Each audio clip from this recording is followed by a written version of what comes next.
New Seven Wonders of the World are an international list of the most impressive and meaningful structures of our modern history. The Great Wall of China, Petra in Jordan, Christ the Redeemer in Rio de Janeiro, Machu Picchu in Peru, Chichen Itza in Mexico, the Colosseum in Rome, and the Taj Mahal in India. And besides these 7 magnificent structures, the list also includes the Great Pyramids of Giza, which received a place of honor on the list. Much about these massive pyramids remains unknown to this day, and it's not clear exactly how they were built. There are countless theories, such as the absurd theory that it was placed on Earth by aliens, but now the mystery could finally be solved. We show you why this simple image could be the solution to the millennium-old secret. What do you think? What does this picture reveal? Before we answer that question, let's start with an equally impressive wonder of the world, the Great Wall of China. China was home to one of the earliest civilizations in human history. Early Chinese are credited with many revolutionary inventions, including paper and gunpowder, and they laid the foundations of the longest man-made structure ever built. In total, the Great Wall of China is 21,000 kilometers long and passes through more than 400 towns across northern and central China. However, contrary to popular opinion, it is not a single continuous structure. In fact, it's a series of fortifications and bulwarks whose origin can be traced back to the time between the 8th and 5th centuries BC.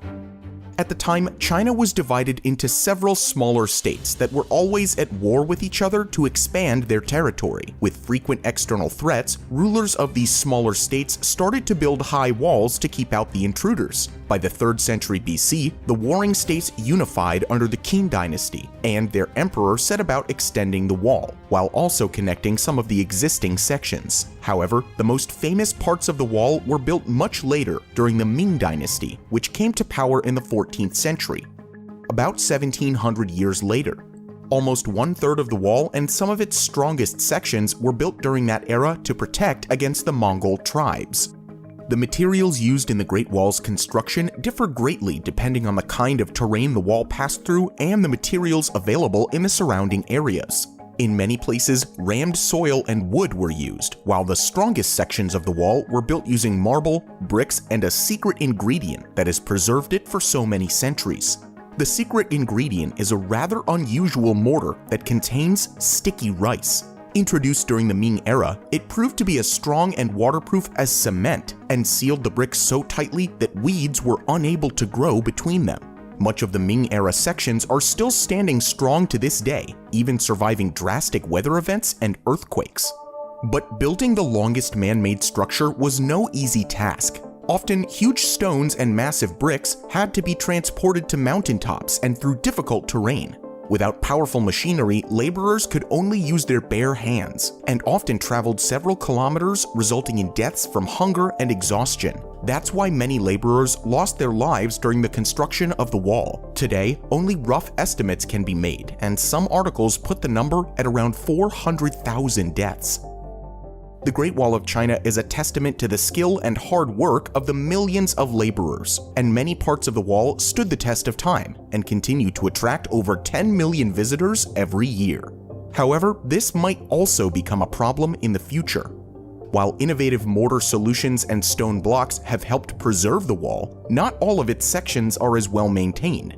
Over the years, adverse weather conditions made around 1/3 of the wall disappear. Human activity, including villagers stealing building materials and an excess of tourists, has also contributed to the wall's decay. Despite some of its sections disappearing, the wall's sheer size has given rise to many popular myths, including the one that it is visible from the moon. However, this is simply incorrect. The claim about its visibility from the moon was first made in the 1930s, and no one had traveled to the moon or even to space at that time. The first person to set foot on the moon, Neil Armstrong, was also asked about the Great Wall's visibility many times, but while he could see continents, lakes, and bodies of water, no man-made structure was visible from the moon. Next up, we uncover the secrets of a wonder of the world that was abandoned and hidden for centuries, Machu Picchu. 2,400 meters above sea level in the Andes Mountains of Peru lies a mysterious city in a stunning natural landscape that was once home to 300 to 1,000 residents. Machu Picchu is a historic site of the Inca Empire, which at its peak was the largest empire at the time in America. The city was built in the early 15th century, and its ruins reveal the architectural skills of the Inca civilization. The ruins of the city consist of 200 buildings that are made entirely out of finely carved granite stones, fitted together without the use of mortar. They were installed so precisely that not even a piece of paper can be inserted between them. And because of that, the buildings were way more resistant to earthquakes. In the event of an earthquake, the stone walls move slightly and resettle without the building collapsing. Since Peru is a region with high seismic activity, this building method is probably the reason why most of the structures at Machu Picchu are still standing today. But why did they build this city in such a remote location, and why was it abandoned? Many researchers believe that the city was built as a royal estate for the Inca emperor and a luxury getaway for the elite, while others have claimed that it was instead the perfect hideout to protect the emperor in case of a foreign invasion. Since the surrounding mountains were considered sacred by the Incas, it also could have been a religious center to honor the landscape. This would also explain why Machu Picchu has multiple temples, including the impressive Temple of the Sun, which was built with great precision and only the best materials.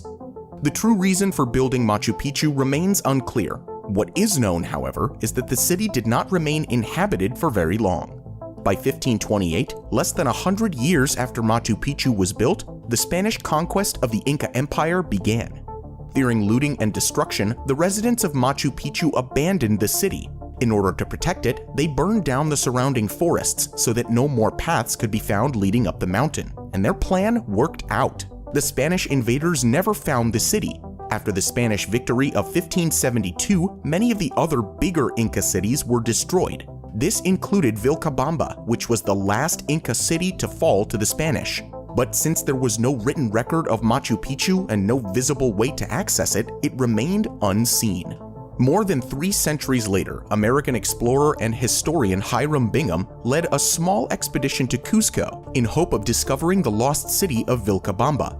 After reaching a small settlement in the peripheries of Cusco, the explorers asked a local farmer about ancient ruins in the area. The farmer told them about the extensive ruins high in the mountains, and on the 24th of July, 1911, the explorers hiked the trails on mules to reach the site. Bingham concluded that this was the lost city of Vilcabamba. However, that was not the case, and the ruins became known as Machu Picchu. Today, more than 100 years after its discovery, Machu Picchu is one of the most visited and special places in the world. For the last wonder of the world that we cover in this video, we go more than 5,000 years back in time, when ancient Egypt, one of the most advanced civilizations in history, arose along the Nile River. To this day, humankind admires their culture and their advances in almost all areas of life, including math, language, medicine, and architecture. One of their greatest achievements, the Great Pyramid of Giza, still remains with us and continues to fascinate people around the world. This colossal structure was built in only 27 years, and originally it was 146.5 meters tall. In total, it consisted of 2.3 million blocks, with an average weight similar to that of an SUV. The fact that even today, some people believe that it was built by aliens shows just how far they were ahead of their time. The Great Pyramid also looked quite different when they built it, as it was covered in smooth white limestone. This shiny encasing concealed the pyramid's core and made it dazzle in the desert sun. The tip of the pyramid was covered with gold-plated capstone, giving it an exquisite look visible for many kilometers in every direction. Over time, the shiny casing stones loosened up and were removed to build other monuments like the Cairo Citadel and mosques all across the capital. That's why the Great Pyramid of Giza is standing 8 meters smaller at 138.5 meters today. But how did the Egyptians do it? Despite the lack of modern tools, how did they manage to quarry, transport, and position these massive stones?